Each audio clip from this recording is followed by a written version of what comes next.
I'm at the latest amateur chess organisation event in Crete, the World Seniors Amateur Championship for over 50s. Fantastic location, amazing hotel, 5-star hotel, great food, great weather, great community of players, many participating in these ACO tournaments on many occasions. And I should mention the next ACO tournaments take place in May, Amateur World Championship for all ages, and a Super Seniors tournament for over 65s.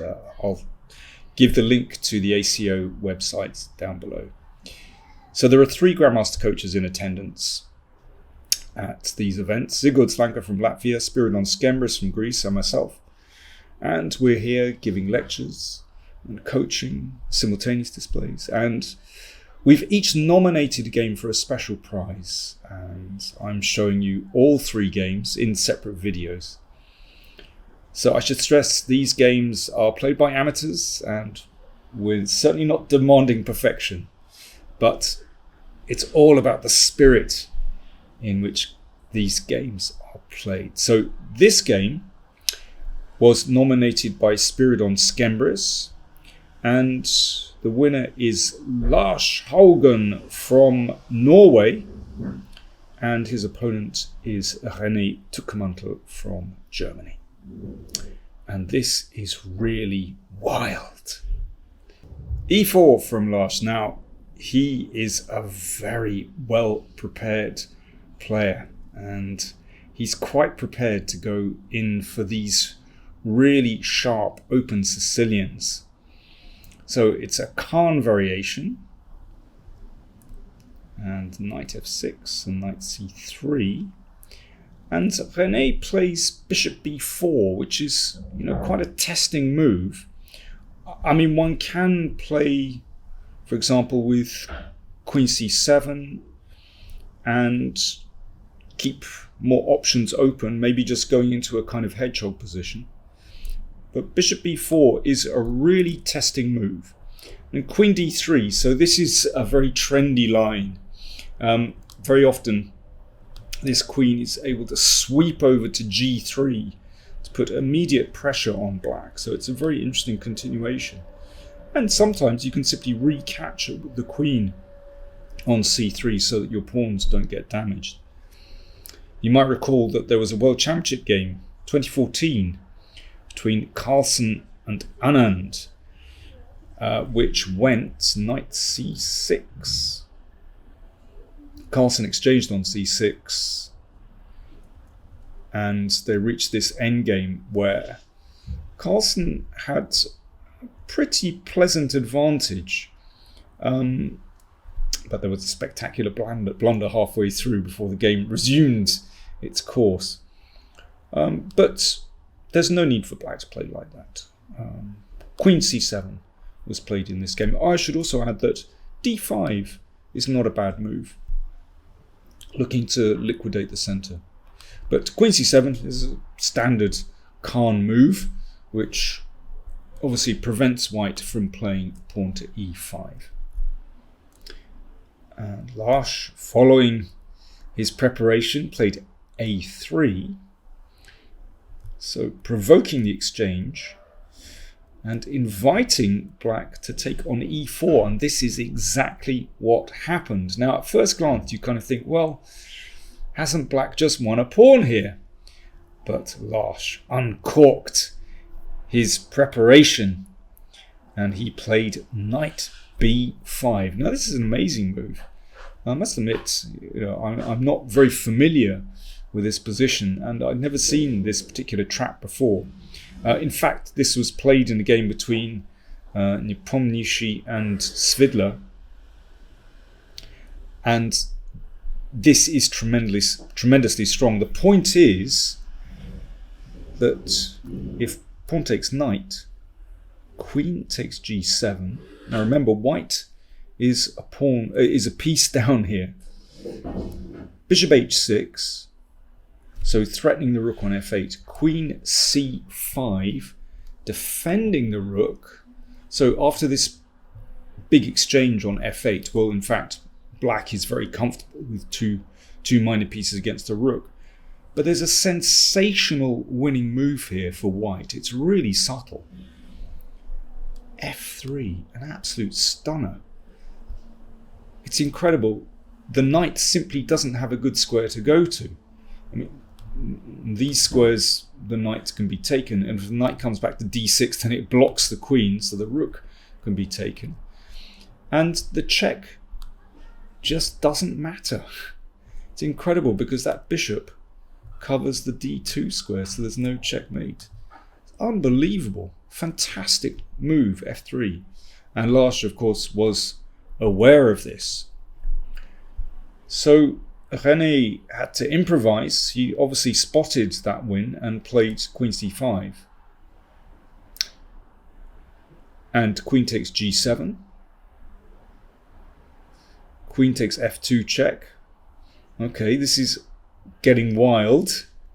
So once again, if rook f8, then bishop h6 is very strong. So pawn takes knight, allowing the rook to be taken. And now, well,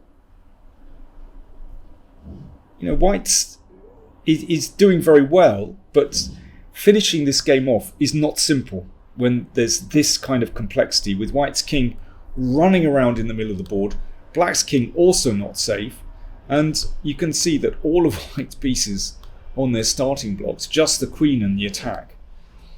So bishop h6 is a good start because that sets up some threats. Bishop f8 looks pretty strong. So Rene ran with the king. Okay, here's where I'd like you to have a think. I'm going to have a drink, my nice cold glass of water. How would you play with white in this position? White to play. White to play and win, I should say. Well, in fact, Lars played inaccurately. It's such a complex position. He took on c8, but that was a mistake. Bishop d3 is a good move. And this knight is in big trouble. If knight c5, rook f1. And after this, check.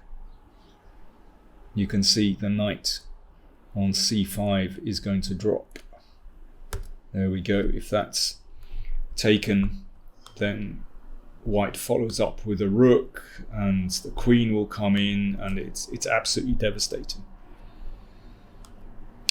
And if, well, queen takes g2, then queen d4 check picks up the knight, and everything is covered.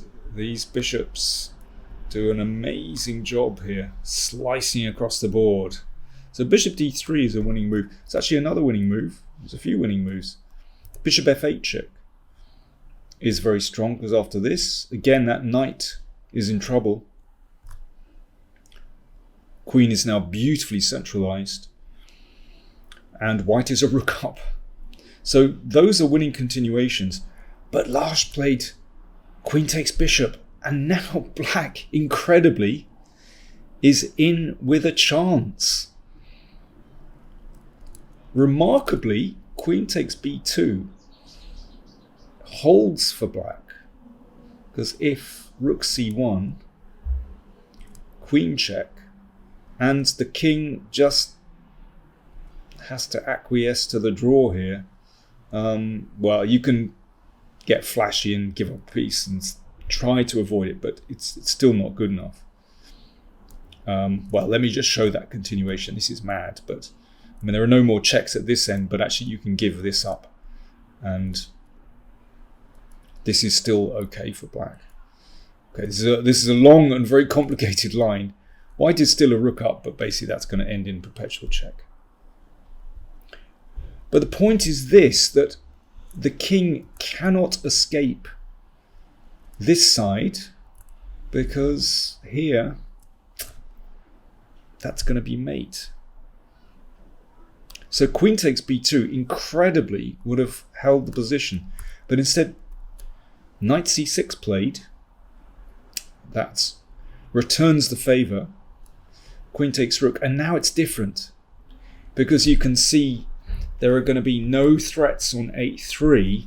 So if black tries queen d4 check, in fact the king can run away, and this time, because the queen is here covering, then white evades the perpetual check and has a massive material advantage.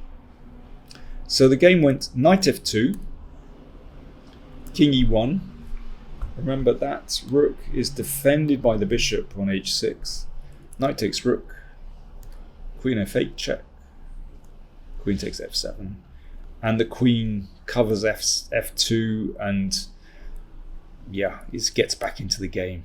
And black has simply run out of material here. And the game finished like this. In fact, the finish was emphatic. And now queen d6, and you can see that in this position white is a whole rook up.